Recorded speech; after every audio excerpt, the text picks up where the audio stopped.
تو کیا وہ اپنی بات اپنے دعوے میں سچا ہوگا؟ اور حق اس قدر کھل جانے کے باوجود بھی وہ اپنی باطل و بے بنیاد بات پر ڈٹا رہے تو اس کی دماغی حالت کیا ہوگی؟ بالکل واضح ہے کہ ایسا کرنے والا کوئی بیوقوف، جاہل اور پاگل ہی ہو سکتا ہے۔ کوئی ایسا شخص ہی ہو سکتا ہے جس کا ذہنی توازن ٹھیک نہیں ہے۔ بالکل اسی طرح ناظرین، اس قرآن میں آیات اتاری گئی ہیں، اس قرآن میں آیات ہیں، جس کا مطلب کہ اس قرآن میں جو سامنے نظر آ رہا ہے وہ اصل حقیقت نہیں، بلکہ اصل حقیقت اس وقت تک سامنے نہیں آئے گی جب تک کہ آیات میں غور نہیں کیا جائے گا۔ یہ جو سامنے ہے آیات کی صورت میں، یہ اصل حقیقت پر پڑا ہوا پردہ ہے۔ جب تک اس پردے کے پیچھے نہیں جھانکا جائے گا اصل حقیقت تب تک سامنے نہیں آ سکتی۔ اور اگر کوئی آیات کو ہی بینات یعنی اصل حقیقت سمجھے یا کہے تو وہ کوئی پاگل، بیوقوف اور جاہل تو ہو سکتا ہے، عقل مند اور اہل حق نہیں ہو سکتا۔ وہ اپنی بات، اپنے دعوے میں باطل و بے بنیاد اور جھوٹا تو ہو سکتا ہے مگر سچا ہرگز نہیں۔ اس لیے ناظرین، جہاں بھی قرآن میں گزشتہ لوگوں کا ذکر کیا گیا وہ اصل حقیقت نہیں ہے، بلکہ اصل حقیقت اس وقت تک سامنے نہیں آئے گی جب تک کہ آپ انہیں آیات تسلیم کرتے ہوئے ان میں غور نہ کر لیں، اسے پردہ تسلیم کرتے ہوئے اس پردے کے پیچھے نہ جھانک لیں۔ اس قرآن میں جہاں قوم نوح کا ذکر ہے تو قوم نوح آیت ہے، جب اس میں غور کیا جائے، اسے بیان کیا جائے تو قوم نوح کی بجائے اصل میں ذکر وہاں اس موجودہ قوم کا کیا جا رہا ہے۔ اسی طرح جہاں امت بنی اسرائیل کا ذکر کیا جا رہا ہے تو وہ اصل میں امت بنی اسرائیل کا ذکر نہیں، بلکہ بنی اسرائیل تو آیت ہے۔ بنی اسرائیل کو آیت بنا دیا گیا۔ بنی اسرائیل آیت ہے، جب اسے بیان کیا جائے گا تو اصل حقیقت سامنے آئے گی موجودہ امت کی صورت میں۔ اب جب کہ ناظرین یہ حقیقت آپ پر واضح ہو چکی تو اب آپ یہ بھی جان لیں، جو کہ اب تک خود ہی واضح ہو جانا چاہیے تھا، کہ قرآن میں ذوالقرنین سلیمان علیہ السلام کا جو قصہ بیان کیا گیا وہ اصل میں ذوالقرنین سلیمان علیہ السلام کا ذکر نہیں کیا گیا، بلکہ وہ مسئلوں کے ساتھ قرآن کے نزول سے لے کر الساعۃ کے قیام تک جو ہونا تھا، آج سے 14 صدیاں قبل ہی اس کی تاریخ اتار دی گئی تھی۔ تاریخ کہتے ہیں حادثے کے وقوع پذیر ہو جانے کو، یعنی کچھ ہوا تو اس کے بارے میں اس کے بعد جو لکھا جائے کہ وہ کب، کیوں، کیسے ہوا، تاریخ کہلاتی ہے۔ ناظرین، کوئی بھی تاریخ دان اس وقت تک تاریخ نہیں لکھ سکتا جب تک کہ واقعہ وقوع پذیر نہیں ہو جاتا۔ قرآن اللہ کی اتاری ہوئی تاریخ ہے، اور اللہ کے لیے ماضی، حال، مستقبل کچھ بھی پوشیدہ نہیں ہے۔ اس لیے اللہ نے انسانوں کے نزدیک اس کی تاریخ اتار دی جو مستقبل میں ہونا تھا، یعنی جو انسانوں کے نزدیک مستقبل تھا، اللہ نے آج سے 14 صدیاں قبل ہی اس کی تاریخ اتار دی۔ ناظرین، قرآن میں ذوالقرنین سلیمان علیہ السلام کا ذکر کیا جانا کہ اسے پوری زمین میں مکن دیا گیا، اس وقت علاقائی حکومتوں کے ساتھ ساتھ عالمی حکومت بھی قائم تھی جو کہ سلیمان علیہ السلام کی تھی، یعنی پوری دنیا میں علاقائی حکومتوں کو سلیمان علیہ السلام کنٹرول کرتے تھے، پوری دنیا کی حکومتیں سلیمان علیہ السلام کے تابع تھیں۔ تو ایسے ہی قرآن کے نزول سے لے کر الساعۃ کے قیام تک ہونا تھا۔ ایک وقت ایسا آنا تھا جب دنیا میں ایسا ہونا تھا، جس کی تاریخ اللہ سبحانہ تعالی نے آج سے 14 صدیاں قبل ہی اتار دی تھی۔ یعنی قرآن کے نزول کے بعد جب الساعۃ بالکل سر پر آ جانا تھی، تب دنیا کو گلوبل ولیج بن جانا تھا، دنیا کو ایک عالمی گاؤں کی حیثیت اختیار کر جانا تھی۔ علاقائی حکومتیں ہونے کے باوجود ان کو ایک عالمی حکومت کے ماتحت آنا تھا۔ ذوالقرنین سلیمان علیہ السلام کے پاس تیز ترین فضائی سفر کے اسباب ہوتے ہیں، جس سے زمین کے مغرب و مشرق کے سفر کیے جاتے ہیں، یعنی قرآن کے نزول سے لے کر الساعۃ کے قیام تک ایسا وقت آنا تھا جب انسانوں کو ایسے اسباب حاصل ہو جانا تھے جن سے وہ ہوا میں انتہائی تیز رفتاری سے زمین کے مغرب و مشرق کے سفر کریں گے۔ ذوالقرنین کا ایسے لوگوں سے کلام کرنا جو کہ کسی ایک بھی بات کو سمجھنے کی صلاحیت نہیں رکھتے، یہ قرآن کے نزول سے لے کر الساعۃ کے قیام تک ہونا تھا کہ انسانوں کے ایسے اسباب حاصل ہو جانا تھے جن سے آپس میں ایسی ایسی قوموں سے کلام کرنا تھا کہ جن کا ایک لفظ بھی سمجھنے کی صلاحیت نہ رکھتے ہوں۔ تماثیل بنانا تھی، یعنی وہ جو گزشتہ ہلاک شدہ اقوام نے خلق کیا تھا، بالکل وہی قرآن کے نزول سے لے کر الساعۃ کے قیام تک ایسا وقت آنا تھا کہ جب ایسا سب کچھ خلق کیا جانا تھا۔ تماثیل خلق کی جانی تھی، بلند و بانگ رواسیات خلق کرنا تھی، یعنی بلند و بانگ چوٹیاں جو کہ عمارتیں ہیں وہ خلق کرنا تھی، انتہائی تباہ کن اسلحہ خلق کرنا تھا، طرح طرح کے اسباب خلق کرنے تھے جو گزشتہ ہلاک شدہ اقوام نے خلق کیا تھا۔ ذوالقرنین نے مغرب کا سفر کیا، وہاں پہنچا جہاں خشکی ختم اور آگے سمندر ہی سمندر ہے، جہاں سے سورج گرم پانیوں میں ڈوبتا ہوا نظر آتا ہے۔ وہاں جو قوم تھی وہ دنیا میں فساد کی جڑ تھی، یعنی قرآن کے نزول سے لے کر سات کے قیام تک جب زمین میں فساد عظیم بپا ہونا تھا، ایسے اسباب وجود میں آ جانا تھے، ترقی کے نام پر فساد عظیم ہونا تھا، تب مغرب میں جہاں خشکی ختم اور وہاں سے سورج گرم پانیوں میں ڈوبتا ہوا نظر آتا ہے، وہاں جو قوم ہونا تھی، یعنی دنیا کے مغرب میں جہاں خشکی ختم ہوتی ہے تو آخری جو خشکی کا مقام ہے، وہاں جو قوم ہونا تھی، اس قوم نے زمین میں فساد کی بنیاد، فساد کی جڑ ہونا تھا۔ اور ذرا غور کریں، کیا آج ایسا ہوا؟ کیا آج ایسا ہو رہا ہے؟ کیا آج واقعتاً ایسے خطے میں ایسی قوم آباد ہے جو زمین میں فساد کی جڑ ہے، فساد کی بنیاد ہے، جہاں کے شیاطین زمین و آسمانوں میں فساد عظیم کر رہے ہیں؟ جب غور کریں تو ہاں، بالکل وہ خطہ آج موجود ہے جسے دنیا امریکہ کا نام دیتی ہے، اور امریکی قوم جو دنیا میں فساد کی جڑ ہے، فساد کی بنیاد ہے۔ اسی طرح ذوالقرنین کے مشرق کے سفر کا ذکر کیا گیا، وہاں ایسی قوم جب سورج طلوع ہوتا ہے تو سب سے پہلے اسی قوم پر طلوع ہوتا ہے، اس کے بعد باقی اقوام پر طلوع ہوتا ہے۔ اس قوم نے زمین میں فساد عظیم بپا کرنا تھا، اور آج وہ قوم موجود ہے جسے چینی اور جاپانی قوم کہا جاتا ہے۔ یہی وہ قوم ہے مشرق کی جانب کے جب سورج طلوع ہوتا ہے تو سب سے پہلے اسی قوم پر طلوع ہوتا ہے، اس کے بعد باقی اقوام پر طلوع ہوتا ہے۔ اسی طرح تیسرا سفر جو مغرب و مشرق کے درمیان تھا، وہاں جو خطہ ہے، اس خطے میں قرآن کے نزول سے لے کر سات کے قیام تک ایسی قوم نے آنا تھا جس نے زمین میں تباہی مچانا تھی، فساد کرنا تھا، لوگوں کے اموال لوٹنا تھے، اور وہ خطہ یورپ اور روس کا خطہ بنتا ہے۔ اور آج بالکل یہ قوم بھی فساد کر رہی ہے، پوری دنیا کے وسائل لوٹ رہی ہے۔ مغرب و مشرق میں جن اقوام کا ذکر کیا گیا، یہ موجودہ دور کی تاریخ بیان کی گئی تھی۔ قرآن کے نزول کے بعد جب اعظم فتنہ یعنی دجال کا ظہور ہونا تھا، اس کے پیچھے 3 اقوام کو ہونا تھا۔ ان میں سے ایک دنیا کے مغرب میں آباد امریکی قوم، دوسری دنیا کے مشرق میں آباد چینی اور جاپانی قوم، اور تیسری ان دونوں کے وسط میں آباد روسی اور یورپی قوم۔ یہ عظیم راز آج سے 14 صدیاں قبل ہی بیان کر دیے گئے تھے۔ اس وقت جو لوگ یہ سب کچھ کر رہے تھے ان کو قرآن میں یاجوج اور ماجوج کہا گیا۔ تو قرآن کے نزول سے لے کر سات کے قیام تک جب ایسا ہونا تھا تو ایسا کرنے والوں کو قرآن نے یاجوج اور ماجوج کہا۔ ناظرین، یہ عظیم خبریں آج سے 14 صدیاں قبل ہی دے دی گئیں، لیکن کسی کو اس قرآن میں کچھ بھی نظر نہ آیا۔ ہر کوئی قرآن میں اتنے عظیم راز، ان عظیم خبروں کو، اس تاریخ کو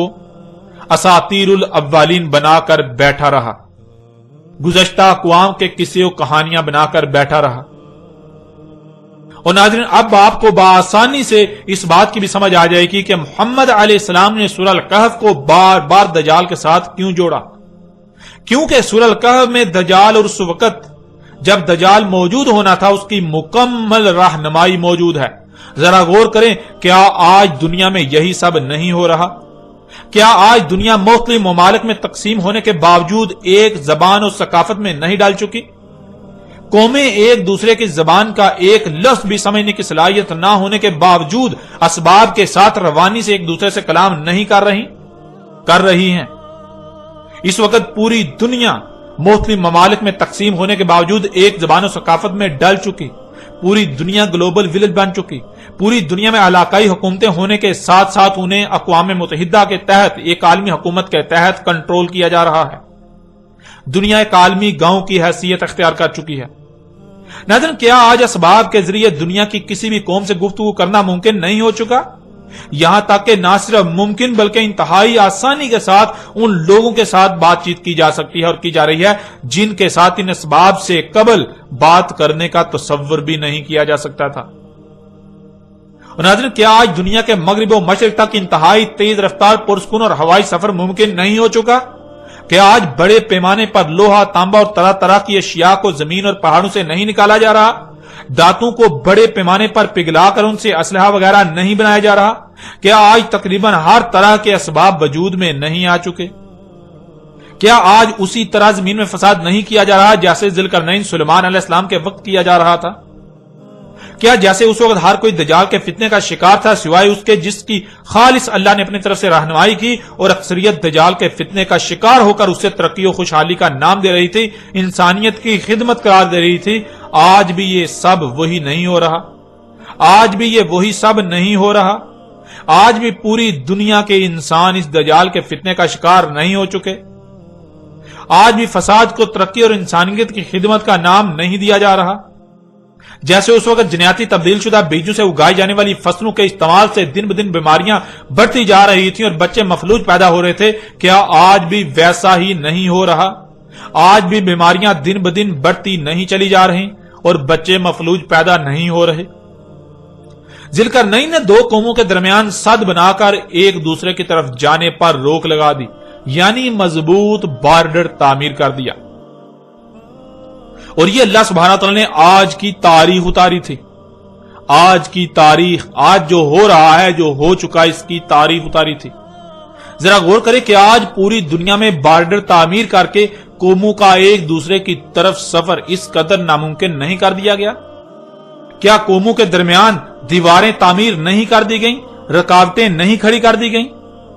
آج پوری دنیا میں قوموں کے درمیان دیواریں تعمیر کر دی گئیں، یعنی بارڈر کھڑے کر دیے گئے کہ کوئی قوم ادھر سے ادھر نہ آ سکے اور ادھر سے ادھر نہ جا سکے۔ یہ اللہ سبحانہ تعالیٰ نے آج سے 14 صدیاں قبل ہی آج کی تاریخ اتاری تھی۔ اللہ سبحانہ تعالیٰ نے قرآن میں مسلوں سے آج سے 14 صدیاں قبل ہی آج کی تاریخ بیان کر دی تھی، جسے آج تک قصے و کہانیاں بنا دیا گیا۔ اب ذرا غور کریں، قرآن میں سورہ الکہف کی ان آیات کو اتارنے کا مقصد کیا تھا؟ کیا یہ ذوالقرنین اور ان قوموں کی کہانی سنائی جا رہی ہے؟ یعنی قرآن میں اساطیر الاولین ہیں، یا پھر قرآن کے نزول سے لے کر سات کے قیام تک جو کچھ بھی ہونا تھا اس کی مسلوں سے تاریخ بیان کر دی گئی؟ اور آپ یہ بات بارہا جان چکے ہیں کہ قرآن میں اساطیر الاولین نہیں بلکہ مسلیں بیان کی گئیں۔ قرآن میں آیات ہیں، بینات نہیں ہیں۔ یعنی سورہ الکہف کی آیات میں جو سامنے نظر آ رہا ہے وہ اصل حقیقت نہیں بلکہ اصل حقیقت تو اس کے پردے میں چھپا دی گئی، ان آیات کے پردے میں چھپا دی گئی۔ اصل میں ذوالقرنین علیہ السلام اور ان قوموں کا ذکر کرنا مقصود نہیں تھا، بلکہ اصل میں تو ذوالقرنین اور ان قوموں کے پردے میں دنیا میں آباد موجودہ قوموں کا ذکر کیا گیا، ان کی تاریخ اتاری گئی تھی۔ ذوالقرنین اور وہ قومیں تو سلف ہو چکی، اور جنہیں سلف کر دیا گیا انہیں نہ صرف سلف بلکہ مسل کر دیا گیا بعد والوں کے لیے۔ تو یہاں سلف کے پردے میں اصل ذکر مسل کا ہو رہا ہے جو کہ موجودہ اقوام ہیں۔ ناظرین، اللہ سبحانہ و تعالی نے آج سے 14 صدیاں قبل ہی ان آیات کی صورت میں عظیم خبریں دے دی تھیں، آج کی مکمل تاریخ اتار دی تھی، لیکن خود کو اللہ کے نمائندے کہلوانے والوں نے، خود کو قرآن کے ترجمان کہلوانے والوں نے، خود کو علماء و مفسرین کہلوانے والوں نے کیا کیا؟ یہ حقیقت آپ کے سامنے ہے۔ ان لوگوں نے مسلوں کو اساطیر الاولین بنا دیا۔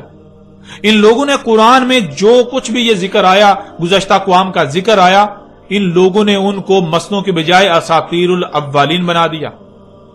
انہوں نے ان کو ان قوموں کے قصے و کہانیاں بنا دیا، اور پھر ان قصے و کہانیوں کو اتنا پھیلایا گیا کہ کوئی تصور بھی نہ کر سکے، کسی کے تصور میں بھی نہ آئے کہ قرآن میں اساطیر الاولین نہیں بلکہ مسئلے ہیں۔ آپ ان کی تفاسیر اٹھا کر دیکھیں، آپ ان کے تراجم اٹھا کر دیکھیں، آپ کسی بھی ملا سے پوچھ لیں، کسی مفسر سے پوچھ لیں، آپ کسی سے بھی سوال کر لیں کہ قرآن میں یہ جو گزشتہ اقوام کا ذکر کیا گیا یہ کیا ہے، تو آپ کے اوپر بالکل واضح ہو جائے گا کہ ان لوگوں نے یہ قرآن میں اساطیر الاولین بنا دی۔ ان لوگوں نے قرآن میں ان سب کے سب کو ان لوگوں کے قصے و کہانیاں بنا دیا گیا اور ہر طرف پھیلا دیا، جو کہ آج زبان زد عام ہے۔ کسی کو بھی علم نہیں کہ اللہ سبحانہ و تعالیٰ نے تو اس قرآن میں، اس قرآن کے نزول سے لے کر الساعۃ کے قیام تک کی تاریخ اتاری تھی۔ ناظرین، ذوالقرنین علیہ السلام کے اوپر ہر لحاظ سے کھول کھول کر واضح بات ہو چکی۔ اب بڑھتے ہیں اور آگے اور آئندہ ایک ساتھ میں بات کریں گے یاجوج اور ماجوج کے موضوع پر۔